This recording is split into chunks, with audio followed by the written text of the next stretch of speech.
My boyfriend took his own life after I cheated and left him. My buddy William, the guy I was with, ended his life after I messed around on him and walked out, all because my shrink told me it was a good idea. I've been sitting down lately, trying to put everything that's happened in the past year into words. It took a ton of scratching out and starting over to make this mess sound halfway clear. Back in the day, I could string sentences together pretty well, but I let that slip a long time ago. A pal of mine told me about this online spot where I could spill my guts, call it a confession, a way to pay for my mistakes, and maybe a heads up to folks out there. What I did was rotten, plain and simple, and the fallout was worse than anything I could have pictured in my worst nightmares. I'm laying it all out here, knowing full well a lot of people are going to hate my guts for what went down because of me turning my back on him.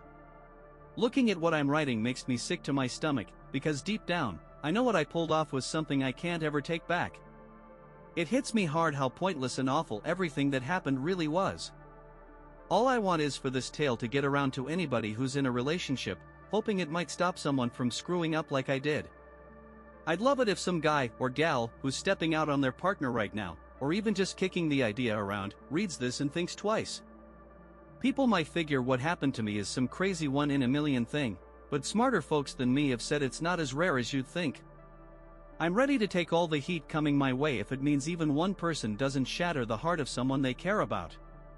I'm 28 years old, a woman, and I was hitched to this great guy named William.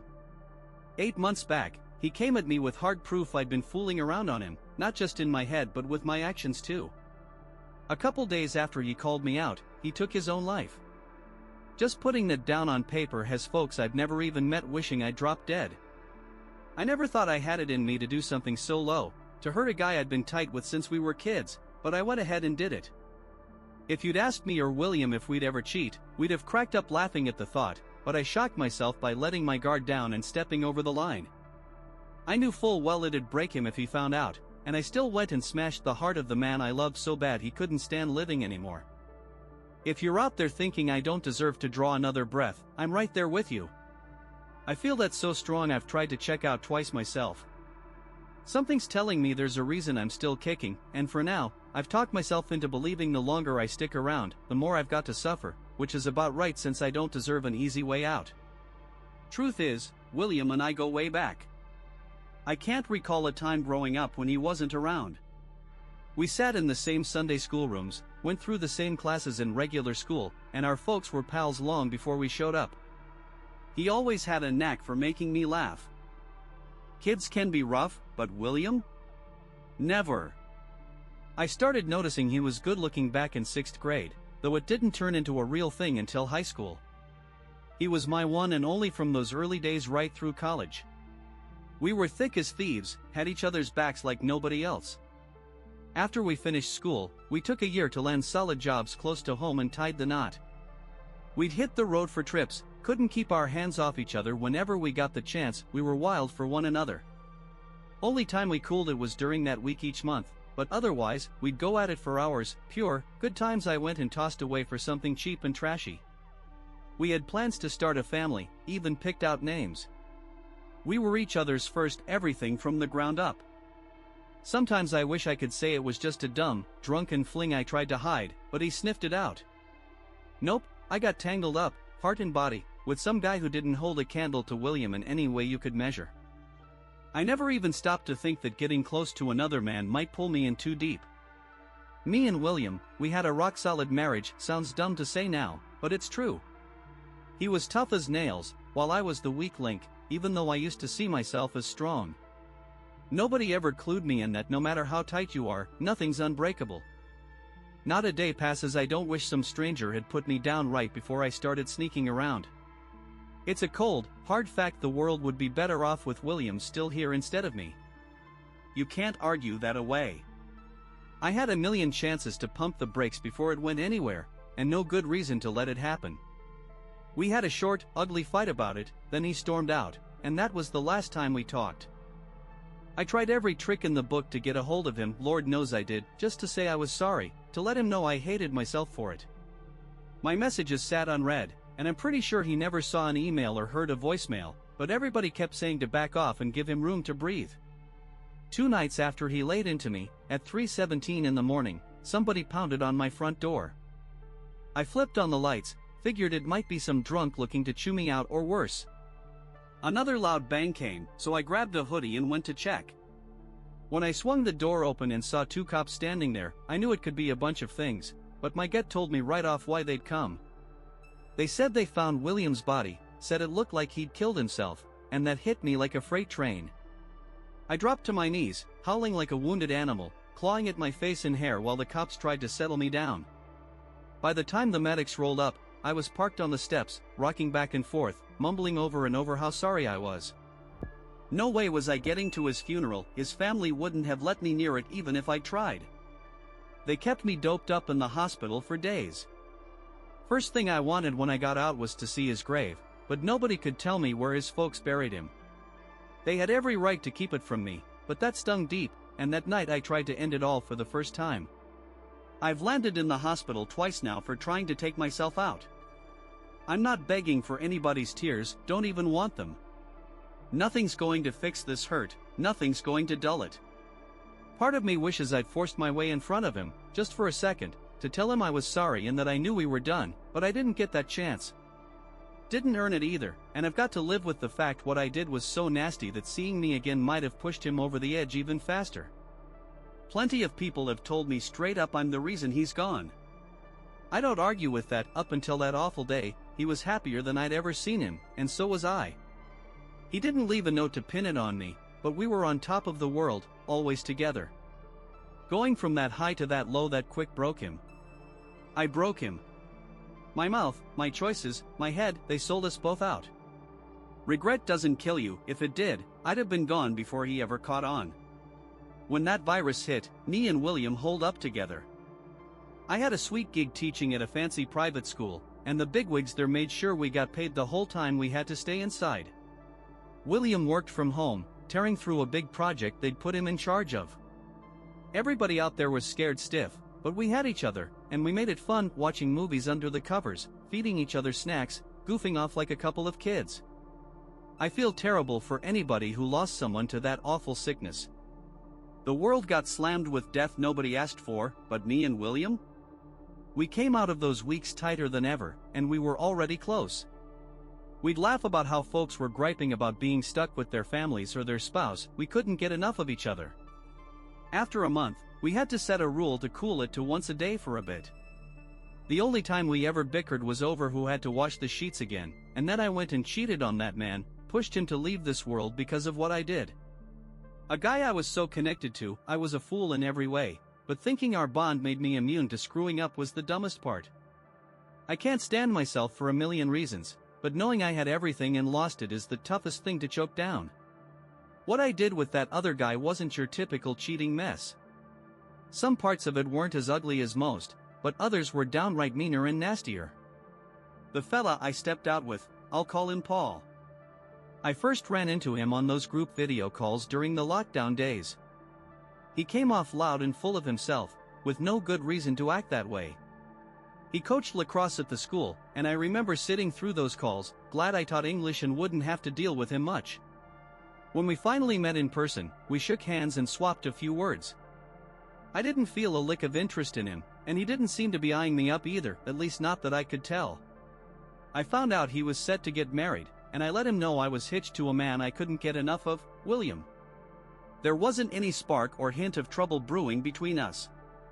The school started splitting things up. Half the teachers and kids came in for a week, while the other half stayed home on video calls, then we'd switch. It was supposed to keep folks spread out and stop the kids from feeling too cooped up. One day, while I was eating lunch before my next class, Paul sent me an email.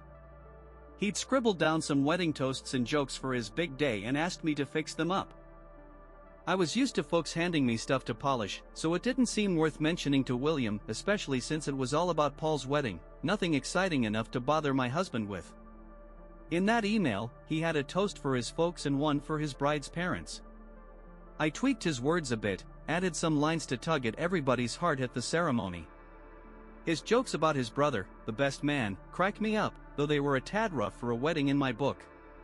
I told him that when I sent the changes back. He chuckled and said I didn't get his family. They loved giving each other a hard time. That little back and forth kicked off months of us shooting messages to each other.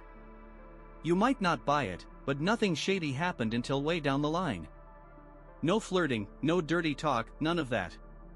We did chew over sex once or twice, but it was all high-minded stuff, like something out of a textbook, nothing to get your blood pumping. Those chats were so dry they'd bore the wildest person you could imagine. I liked jawing with him because it felt safe, no pull to cross any lines. We'd hash out big stuff: race, politics, God, science, even sports, things folks usually steer clear of because they don't agree. Sometimes it got loud, and he'd call me uptight about sex more than once. I'd set him straight, but now I wish he'd been the one who was right. For a long stretch, all this stayed at work. Me and William had a phone line at home for emergencies, but once we walked through the door, our cell phones went off.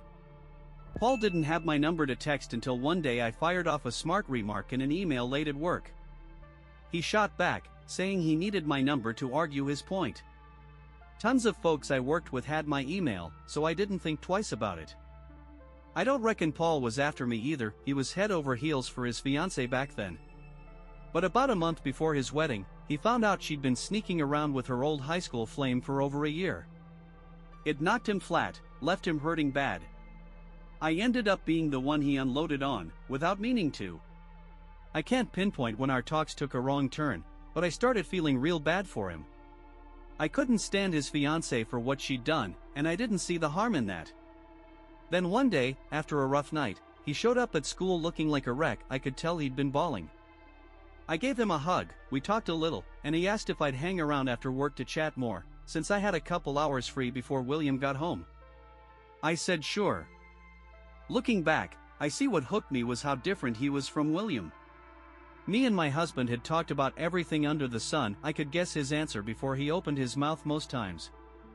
With Paul, I reckon I was chasing something new, a little pushback when we talked. It was dumb, weak, and pitiful, but that's what dragged me into the mess. Things with William were perfect, we were together every chance we got. I dropped Paul's name to him once or twice, just offhand, but since nothing was cooking, I didn't go into it, and he didn't dig. When Paul started dating somebody new, I wasn't jealous, just glad for him, honest. Then William had to head out to Tulsa for a 3-week job at a construction site. We video called every day, and I missed him from sunup to sundown, but with extra time on my hands, I started texting Paul to kill the hours. Instead of just sticking around school for a bit, we'd grab food and a couple drinks before heading home our separate ways. The weird thing that pushed us over the edge was me being clumsy when the school nurse was out for the week. I twisted my ankle climbing stairs to get lunch, and with no nurse around, I figured Paul, being a coach, might have some spray or a wrap. While he was fixing me up, I noticed he was getting worked up, hard to miss. It threw me off until I realized he could see up my skirt from where he was. I'll admit, for a second, it lit me up a little, knowing I was getting to him. I shifted a bit to see if he'd react more, and he caught me at it. I laughed it off, told him to take it out on his new girl. Out of nowhere, he kissed me. I shoved him back. He tried again, and this time I didn't stop him. We locked lips for a few minutes before it hit me what I was doing. I bolted out of there, down the hall to my room, and sat there stunned. I didn't mean for it to happen, and I'd bet Paul didn't either. I didn't know if I should ring William right then or wait till he was home, but when I talked to Paul later, he said he was sorry, begged me not to stir up trouble with my marriage, and said we should stay pals. I didn't want to pile stress on William. He was out of town, neck deep in work. That night, I called him about his Tulsa gig, and decided to hold off till he got back. His crew was hitting snags, client couldn't get enough guys to keep things moving, so he had to stay 2 extra weeks. Paul was the one I turned to about what went down. I couldn't spill it to my lady friends or family, they all loved William too much, and rightly so. Maybe strangers online would have been better if I'd known, but I picked the worst guy to open up to. One Friday after work, we hit a new joint near school for supper. We sat at the bar, knocked back some drinks, and I told him how tore up I was about having to come clean to William. He asked how I thought William would handle it. I said he might want to skip work the next day, just in case. Paul asked if I really thought William would come after him, and I said no, but it'd kill our chats for good, which was fair. He told me he wouldn't have survived his breakup without me.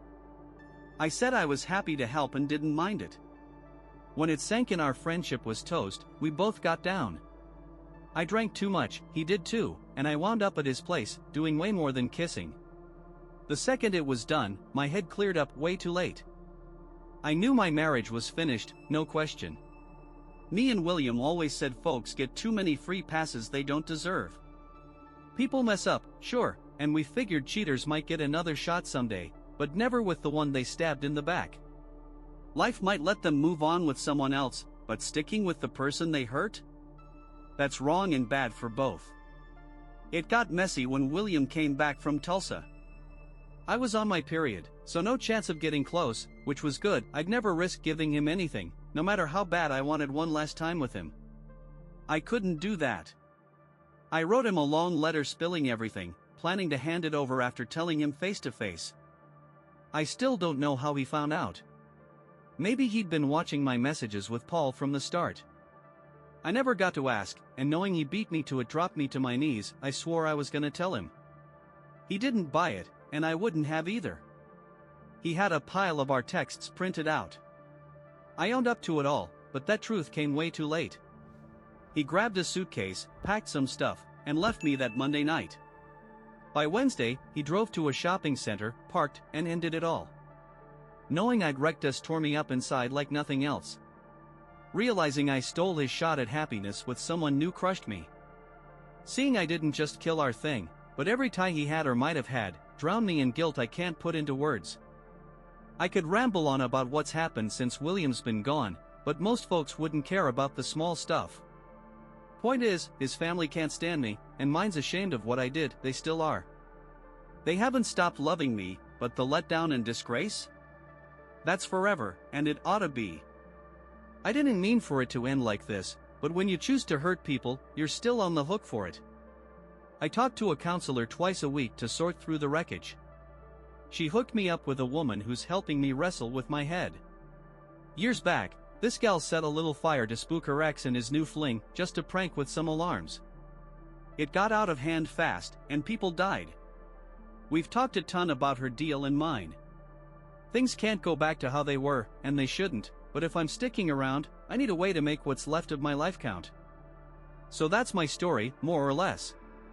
If you want to sling hate my way and call me trash, go for it, I won't clap back.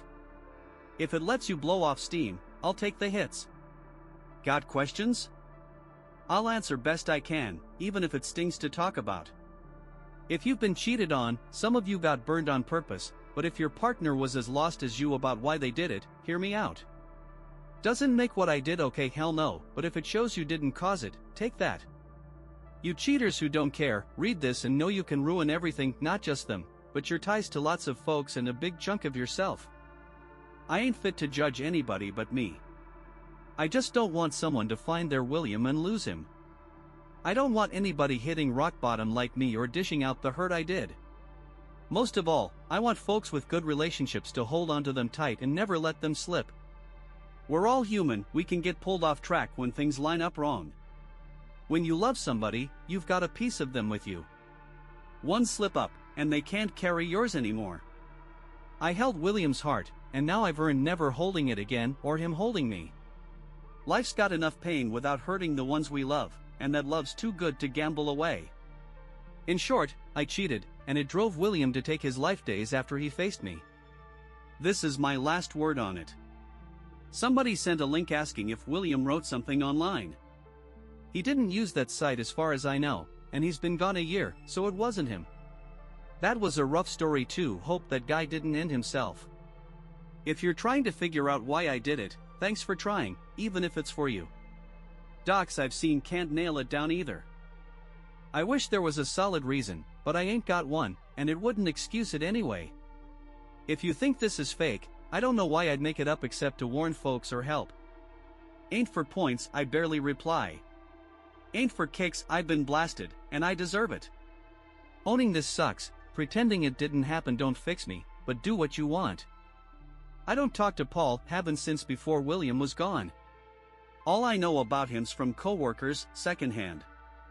I don't want him around, so if you think I cooked this up to run off with a lacrosse hotshot, nope. Bless you all, I'm done talking, but I'll leave this up if somebody needs it later. Hope you all get lives full of joy, but above all, peace.